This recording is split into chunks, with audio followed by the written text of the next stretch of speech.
கற்பனையை மீறாதிருந்தும் என் சிநேகிதரோட நான் சந்தோஷமா இருக்கும்படி நீர் ஒரு காலம் எனக்கு ஒரு ஆட்டுக்குட்டியாவது கொடுக்கவில்லை அப்படின்றான். என்ன கேட்குறேன் அப்பா கிட்ட, இவ்வளோ வருஷமா உங்களுக்கு நான் எல்லா வேலையும் செஞ்சு நிற்கிறேன், ஒரே ஒரு ஆட்டுக்குட்டியாவது என் சிநேகிதரோடு கூட நான் சந்தோஷமா இருக்கும்படி, என்ன சொல்றான், என் சிநேகிதரோடு நான் சந்தோஷமா இருக்கும்படி ஒரு ஆட்டுக்குட்டியாகிலும் கொடுக்கவில்லை. யார் கூட சந்தோஷமா இருக்கணுமா அவனுக்கு? அவன் ஃப்ரெண்டு கூட. ஏற்கனவே இவன் ஃப்ரெண்டு கூட சந்தோஷமா இருந்தான், கெட்டு வீணா போய் வந்துக்கிறான். தம்பி யாரு கூட சந்தோஷமா இருந்தான் ஏற்கனவே. இது எல்லாம் இழந்ததுக்கு காரணமே என்னதான்? இது எல்லாம் அழுத்து போட்டதுக்கு காரணம் என்ன? அவன் இப்படி கெட்டு வீணா போனதுக்கு காரணம் என்ன? அவன் ஃப்ரெண்டு கூட சந்தோஷமா இருக்க போனதுனால தான் அம்மா பிரச்சனை. இப்போ இவனும் என்ன கேட்குறான், என் ஃப்ரெண்டு கூட நான் சந்தோஷமா இருக்கணும்ன்றான். அதுக்கு நீங்க ஒரு ஆட்டுக்குட்டி கூட எனக்கு தரல அப்படின்றான். அல்லேலூயா. தகப்பனோ 23வது வசனத்தில் சொல்லுகிறார், கொழுத்த கன்றை கொண்டு வந்து அடியுங்கள், நாம் புசித்து சந்தோஷமா இருப்போன்றார். தகப்பன் என்ன சொல்றாரு? கொழுத்த கன்றை கொண்டு வந்து அடிங்க, நாம எல்லாரும் புசித்து சந்தோஷமா இருக்கணும்னு சொல்றாரு. மூத்த மகன் என்ன சொல்றான்னா, நான் என் சிநேகிதர் கூட சந்தோஷமா இருக்கணும்ன்றான். அல்லேலூயா. அப்பா சொல்றாரு நம்ம எல்லாரும் வீட்டில் சந்தோஷமா இருக்கலான்றாரு அப்பா. மகன் சொல்றான், இல்லை இல்லை இல்லை, அது எனக்கு செட் ஆகாது, நான் என் ஃப்ரெண்டு கூட போய் தான் சந்தோஷமா இருப்பான்றான். நீங்க உங்களுக்கு எப்படி சௌகரியம்? அப்பா கூட சந்தோஷமா இருக்க போறீங்களா, இல்லை உங்க ஃப்ரெண்டு கூட போய் தனியா சந்தோஷமா இருக்க போறீங்களா? ஏற்கனவே தனியா போய் சந்தோஷமா இருந்தவனுடைய நிலைமை தான் இப்போ முதல்ல நம்ம பார்த்தோம். இளையகுமாரன் யாரு கூட போய் சந்தோஷமா இருந்தான்? அப்பா கூட சந்தோஷமா இருக்க விரும்பல, அண்ணன் கூட சந்தோஷமா இருக்க விரும்பல, வீட்டுக்குள்ள சந்தோஷமா இருக்க விரும்பல, குடும்பத்து கூட சந்தோஷமா இருக்க விரும்பல. யார் கூட போய் சந்தோஷமா இருந்துட்டு வரான்? சிநேகிதரோடு கூட போய் சந்தோஷமா இருந்துட்டு தான் எல்லாத்தையும் எழுந்துட்டு வந்தான். இப்போ அதை பார்த்த பிறகு கூட அண்ணனுக்கு ஒரு அறிவு வரல. இப்போ அண்ணன் என்ன சொல்றான், நான் என் சிநேகிதர்களோட சந்தோஷமா இருக்கலையே, அதை நான் மிஸ் பண்ணிட்டேனே, அதை நீங்கள் மிஸ் பண்ண வச்சுட்டீங்களே, எனக்கு நீங்கள் ஒரு ஆட்டுக்குட்டியாவது நீங்கள் கொடுத்துருந்தீங்கன்னா நானும் போய் என்ன பண்ணியிருப்பேன், என் ஃப்ரெண்டு கூட சந்தோஷமாக இருந்திருப்பேன்ல அப்படின்றான். தகப்பனோ இல்லை இல்லை, நம்ம எல்லாரும் ஒன்றா சந்தோஷமாக இருக்கலான்றாரு, நம்ம எல்லாரும் ஒன்றா கூடி சந்தோஷமாக இருப்போன்றாரு, நம்ம வீட்டில் சந்தோஷமாக இருக்கலான்றாரு. மூத்த குமாரன் சொல்கிறான், இல்லை என் சிநேகிதரோடு நான் சந்தோஷமாக இருக்கணும்னு சொல்லி. இப்போ நம்ம அப்பாவும் அதான் சொல்கிறாரு, நம்ம ஆண்டவர் அதான் சொல்கிறாரு, நம்ம எல்லாரும் ஒன்றா கர்த்தருடைய பிள்ளைகளா, கர்த்தருடைய ஜனங்களா, நம்ம எல்லாரும் சந்தோஷமா இருக்கலாம்னு அவர் கூப்பிடுறாரு சபைக்கு. நாம் என்ன சொல்கிறோம், இல்லை ஆண்டவரே, சபையில் வந்தால் எனக்கு என்ன இல்லை, சந்தோஷமா இல்லை, நான் என் ஃப்ரெண்டு கூட போய் என்ன பண்ணுறேன், சந்தோஷமா இருந்துக்கிறேன். நீங்கள் என்ன சந்தோஷம் பண்ணுறீங்க? எப்போ பார்த்தாலும் பாட்டு பாடுறீங்க, பிரசங்கம் பண்ணுறீங்க, வசனம் சொல்கிறீங்க, கையை தட்டுறீங்க, கண்ணை மூட சொல்கிறீங்க, முட்டி போட சொல்கிறீங்க, அப்புறம் பார்த்தா எழுந்து நிற்க சொல்கிறீங்க, அப்புறம் பார்த்தா கடைசியில் காணி கேட்குறீங்க. இதில் என்ன எங்களுக்கு சந்தோஷம்? நான் என் ஃப்ரெண்டு கூட போனால் நான் எப்படி இருப்பேன், ஜாலியாக இருப்பேன், சந்தோஷமாக இருப்பேன். அல்லேலூயா, அல்லேலூயா. 2 சந்தோஷம், தகப்பனோடு சந்தோஷம், சிநேகிதனோடு சந்தோஷம். எந்த சந்தோஷத்தை நீங்க விரும்புறீங்க? எந்த சந்தோஷம் உங்களுக்கு தேவை? தகப்பனுடைய சந்தோஷமா, சிநேகிதனோடு சந்தோஷமா? இன்னைக்கு நிறைய பேர் யாருடைய சந்தோஷத்தை விரும்பல, தகப்பனுடைய சந்தோஷத்தை, தகப்பனுடைய வீட்டுக்குள்ள இருக்கிற சந்தோஷத்தை விரும்பல, தகப்பனுடைய சமூகத்துல சந்தோஷத்தை விரும்பல. ஆனா எந்த சந்தோஷத்தை விரும்புறோம்? சிநேகிதருடைய சந்தோஷம் விரும்புகிறோம். நான் என் சிநேகிதர்களோடு இருக்கிறது தாங்க எனக்கு சந்தோஷமாக இருக்கிறது, நான் எங்கள் சொந்த மதத்தோடு இருக்கிறது தாங்க எங்களுக்கு சந்தோஷமாக இருக்கிறது, நாங்கள் எங்கள் உறவினரோடு கூட இருக்கிறதாங்க எங்களுக்கு சந்தோஷமாக இருக்கிறது, நான் என் ஃப்ரெண்டு கூட இருக்கிறதாங்க எங்களுக்கு சந்தோஷமாக இருக்கிறது.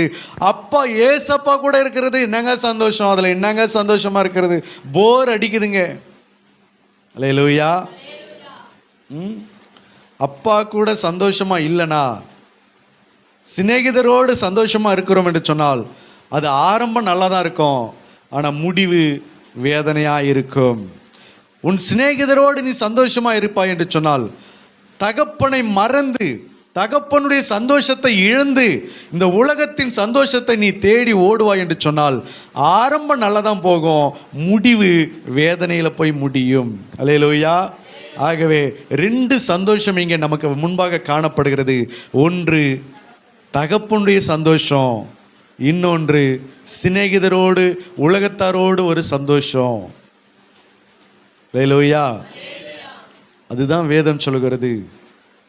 தகப்பனுடைய சந்தோஷத்தை தான் வேதம் சொல்லுகிறது. பிலிப்பியர் 4:4 வாசிங்க.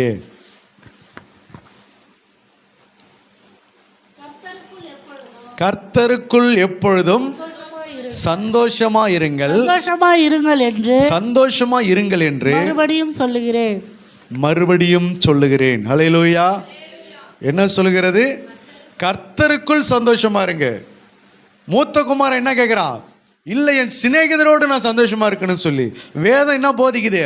கர்த்தருக்குள் சந்தோஷமா இருங்கள், சந்தோஷமா இருங்கள் என்று மறுபடியும் சொல்லுகிறேன். கர்த்தருக்குள் எப்பொழுதும் சந்தோஷமா இருங்கள். கர்த்தருக்குள்ள எப்படி சந்தோஷமா இருக்கணுமா? எப்பொழுதும் சந்தோஷமா இருங்கள். அதான் தகப்பனுடைய சந்தோஷம். தகப்பன் அதைத்தான் விரும்புகிறார். தகப்பன் எப்படி விரும்புகிறாரு? நீ தனியா போய் சந்தோஷப்படுறத அவர் விரும்பல. நீ தனியா போய் சந்தோஷத்தை அனுபவிச்சுன்னா நீ மாட்டிக்குவே. ஏதாகிலும் பிரச்சனைகளை நீ சிக்கிக்கொள்ளுவே, ஏதாகிலும் நீ போராட்டத்துக்குள்ள சிக்கிக்கொள்ளுவே, ஏதாகிலும் பாடுகளுக்குள்ள நீ அகப்பட்டு கொள்ளுவே. அதனால தான் சொல்றார், தகப்பனோடு கூட சந்தோஷமா இருக்கும், நம்ம புசித்து குடித்து சந்தோஷமா இருப்போம் அப்படின்றாரு. ஹல்லேலூயா. மகனோ இல்லை, என் சிநேகிதனோடு கூட நான் சந்தோஷமா இருக்கணும் என்று சொல்லி விரும்புகிறார்கள். இன்னைக்கு எத்தனையோ சபைக்குள்ள எத்தனையோ விசுவாசி பிள்ளைகள், சில பேர் தகப்பனு கூட சந்தோஷமா இருக்கணும்னு நினைக்கிறாங்க. எப்பவுமே சர்ச்சில் உட்காரணும், ஆண்டவரை தேடணும், ஜெபம் பண்ணணும், பைபிள் வாசிக்கணும், துதிக்கணும், கர்த்தரை தேடணும், கர்த்தர் கூடவே இருக்கணும், கர்த்தர் கூட சந்தோஷமா இருக்கணும்னு நினைக்கிறாங்க. சில பேர் சந்தோஷத்தை எப்படி நினைக்கிறாங்க? கர்த்தர் கூட சந்தோஷத்தை விரும்பல, கர்த்தருடைய சமூகத்தில் கர்த்தர் சந்தோஷத்தை எதிர்பார்க்கல. அவங்க சந்தோஷத்தை எங்கே தேட ஆரம்பிக்கிறாங்க? உலகத்தில் போய் 4 பேரை பார்க்கணும், 4 பேர் கூட உட்காரணும், 4 வீட்டு கதையை பேசணும், 4 பேரை பற்றி குறை சொல்லணும், 4 ஏதோ ஒன்று யாரையோ பற்றி ஏதாகிலும் பேசி அதில் சந்தோஷப்படுவது. என்னது? அதில் சந்தோஷப்பட்டுக்கிட்டு இருப்பது. ஹல்லேலூயா. அவங்க தான் யார்?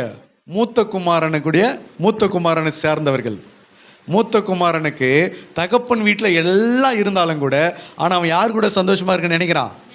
சிநேகிதரோடு சந்தோஷமா இருக்குன்னு நினைக்கிறான். தகப்பனோ எல்லாம் இங்கே இருக்குது, நம்ம இங்கே சந்தோஷமா இருக்கலான்றாரு. ஆனால் மூத்த குமாரனோ இல்லை, நான் வெளியில் போகணும், அங்கே போனால் தான் எனக்கு சந்தோஷமா இருக்குன்னு சொல்லி. அப்படிப்பட்ட சில விசுவாசிகள் சபைகளிலே காணப்படுகிறது உண்டு. அவர்களுக்கு சபையில் என்ன கிடையாது? சந்தோஷம் வரவே வராது. சபையில் உட்கார வச்சோம்னா, இன்னும் முடிக்காம நடத்துறீங்கன்னு வாங்க, இன்னுமா நடத்துறீங்க, இன்னுமா பிரசங்கம் பண்ணுறீங்க, இன்னுமா பாட்டு பாடுறீங்க, எவ்வளோ நேரம் தான் நிற்க வைப்பீங்க, எவ்வளோ நேரம் தான் உட்கார வைப்பீங்க, எவ்வளோ நேரம் தான் அப்படின்னு சொல்லி அவங்களுக்கு போர் அடிச்சு போயிடும். ஆனால் அவங்களுக்கு சந்தோஷம் எங்கே தான்? ஒரு வீட்டில் போயிட்டு உட்காந்து மணி கணக்கில் உட்காந்தோம்னா அவங்களுக்கு சந்தோஷம் கிடைச்சிரும்.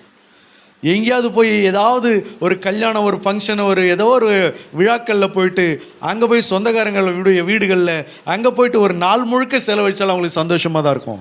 ஏன் அப்படின்னா அவங்க இன்னும் கர்த்தருடைய சந்தோஷத்தை அனுபவிக்கலைன்னு அர்த்தம்.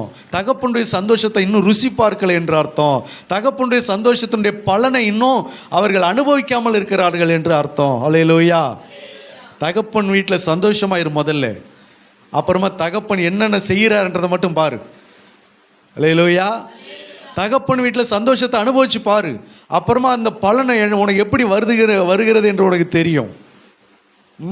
மூத்த குமாரனோ இல்லை, எனக்கு வெளியில தான் சந்தோஷம் என்று சொல்லுகிறான். அதனால தான் வேதம் சொல்கிறது, கர்த்தருக்குள் எப்பொழுதும் சந்தோஷமா இருங்க. ஞாயிற்று